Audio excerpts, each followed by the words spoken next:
Hello, and thank you for joining today's session, where we're going to be looking at how organizations can improve the way in which they engage their first line when it comes to managing cyber and information security risks.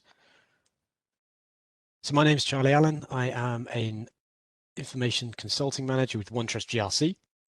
And today's session will be focusing on, first of all, a bit of a background as to what are the threats when it comes to how organizations are currently managing and engaging the first line or lines of business.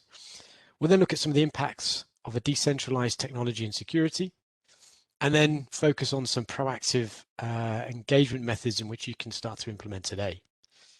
So as a bit of background then, we've seen over the past year or so, really, organizations having to very quickly adapt the way in which they engage their lines of business when it comes to managing, mitigating, and identifying risks. Crucially though, engagement and communication is a key part of that. Before doing so, EY in their 2020 Global Information Security Survey established that 65% of businesses only consider cybersecurity after it's already too late. Now that may be seen as a little bit unfair because it's only when certain incidents happen can the vulnerabilities be identified.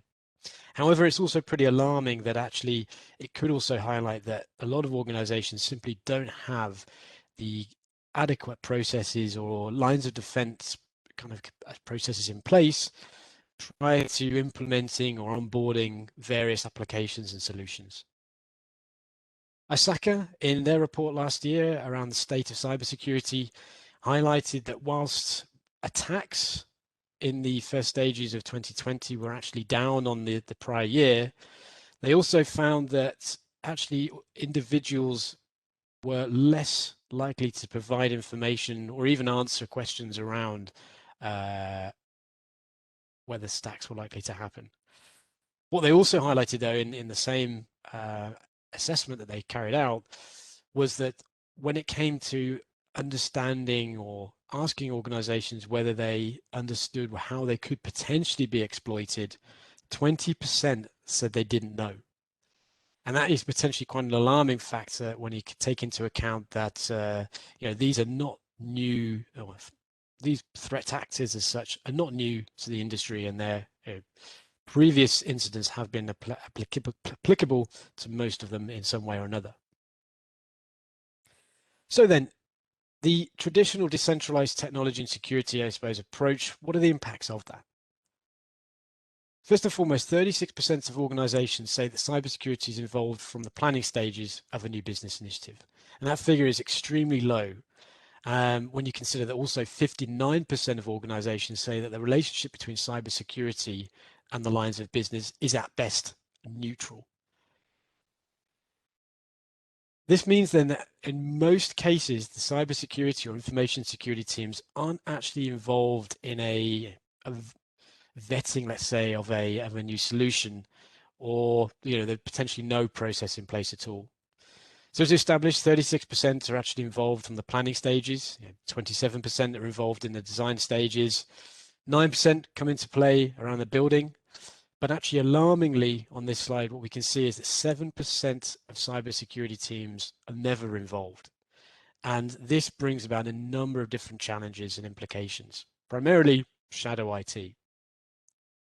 We'll come on to that a little bit later on, but first and foremost then, what we tend to look at or want to kind of bring about is, first of all, identifying who actually owns the initiative, the implications of shadow IT and communicating these around the business, and also we'll look at some of the hidden concerns behind the implications of shadow IT. So first and foremost then, most organizations have a traditional system when it comes to onboarding solutions. More often than not, they would evaluate the solution, carry out the installation, troubleshooting, and then obviously carry out some training as well. However, as we push towards more of a cloud-orientated environment, more organizations need to adapt that structure and have an infrastructure that's ready for cloud or SaaS solutions, but also that's intuitive.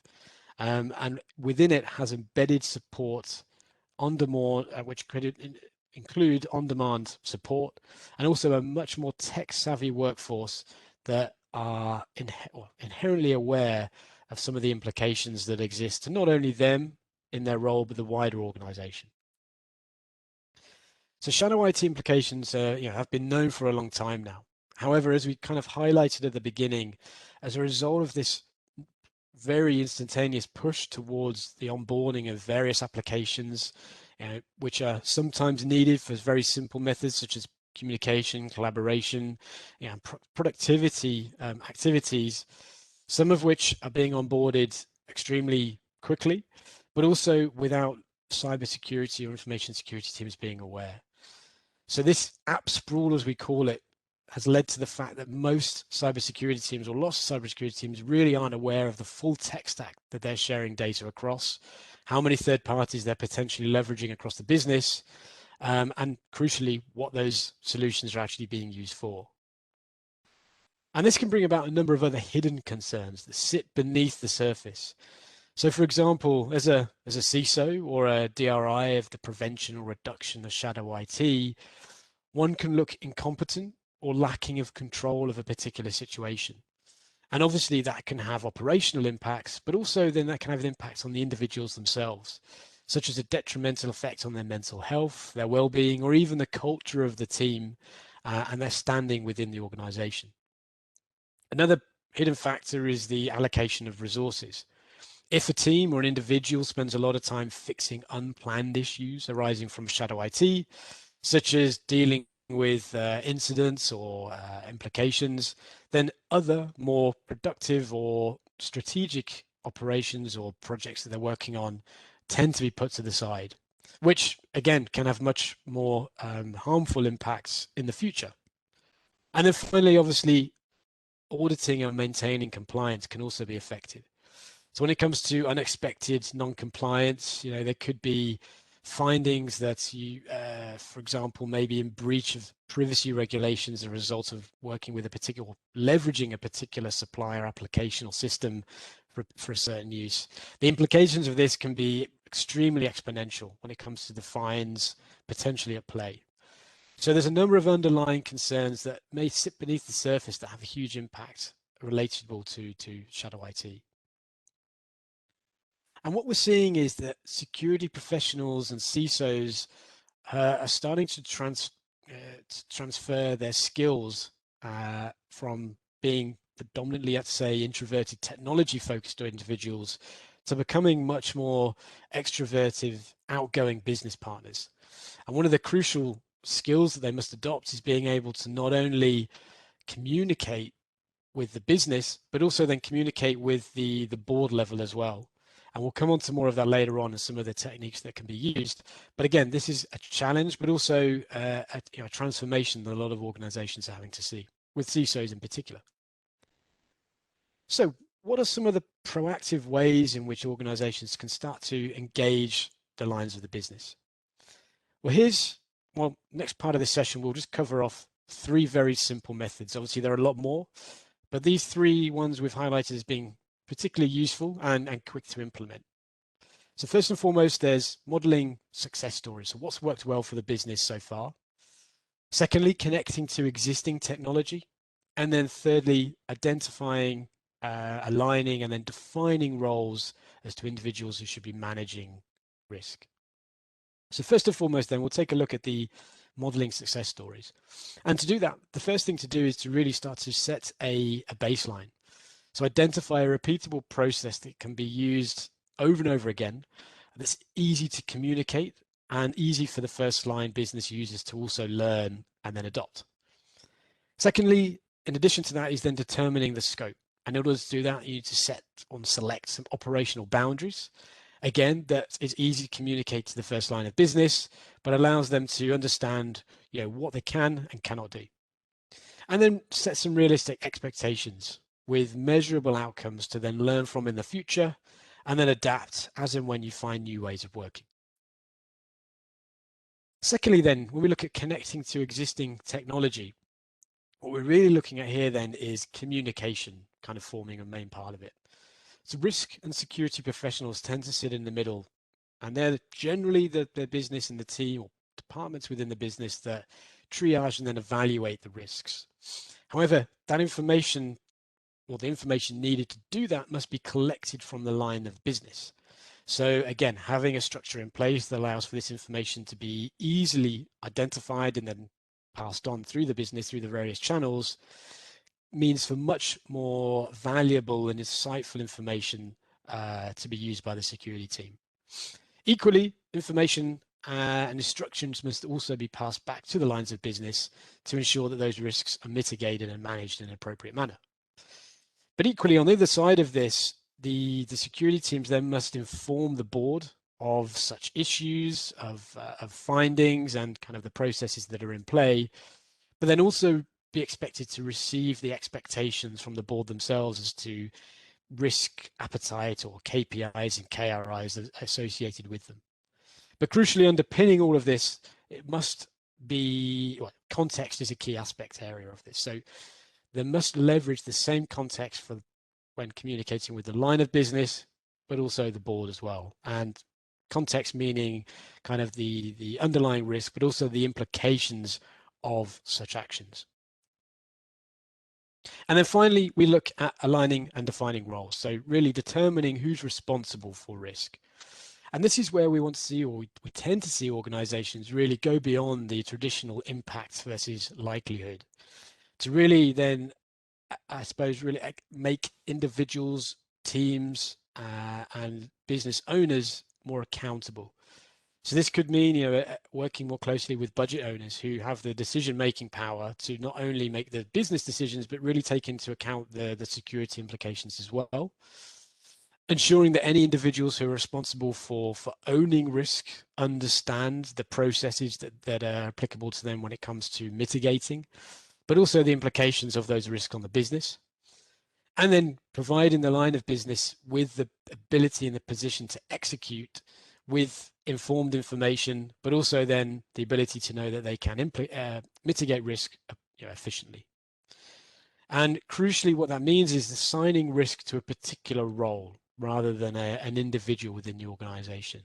And that means that those roles and the teams they sit within have a lot more accountability. Again, when it comes to actually defining risk, again, going beyond and above that impact versus likelihood model to align risks with objectives so that they can be understood holistically by the organization and by various business functions. Also then quantifying the business impacts in terms of qualitative and quantitative measures too. And then agreeing on a much more common language. So providing context beyond the score of risk, but also then communicating what the implications could well be and the importance of that risk on not only the business, but again, the teams, the departments themselves and how they operate. So one of the crucial ways to do that then is raising awareness of security within the organization. And there's a few methods in which this can be applied. First and foremost, and again, one of the most important is communication. Educating the business with respect to the context of risk. And this can be done leveraging various tools, policies, policy tools as well to make that a much more easy and simple process, but also individuals and teams within the business who are experts at communicating not only policies, but also why in the context of why things should be done, such as HR, for example. In addition to that, penalties could be also an area that can be leveraged. A bit of a controversial one in some aspects, but in a lot of cases, when you're looking at regulatory or compliance related penalties, organizations themselves cannot escape them.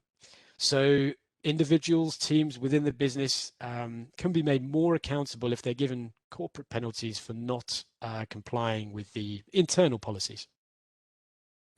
Equally, demonstrating first-hand accounts of impacts can also provide a much more contextual effort as to implications of inaction, for example.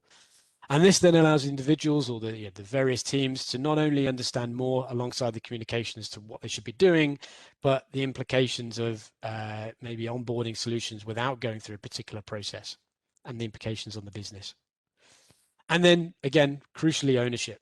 What we're seeing as well now is that a lot more teams have to be involved. As we highlighted earlier on, various new applications are being onboarded by a lot of organizations for very simple measures that may not be considered to be that risky.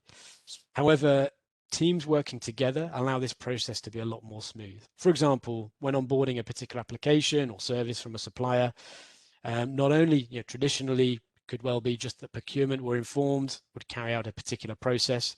But now it could involve procurement, security, privacy, legal, the business themselves, all working hand in hand together to identify, manage, and mitigate any particular risks associated with onboarding a very simple solution. And then crucially, auditing this and making sure that everything is in place, up to date, and working is crucial as well. And these audits can be regular, but also then engaging with the first line and the lines of business to ensure that they are aware of what's expected of them and their standing within the business when it comes to managing and mitigating risks. So we've covered off just 3 areas there, as we mentioned very quickly, but these can be implemented very easily and then built upon over time to ensure a much more robust process.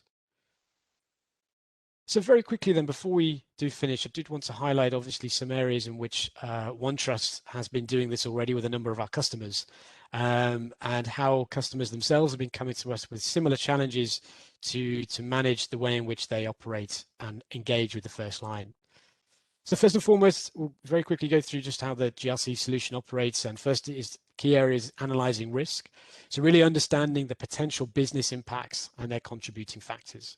So identifying tracking risk internally across assets, programs, externally across vendors, third-party engagements, and also more intangible operating initiatives and the overall enterprise goals as a risk posture.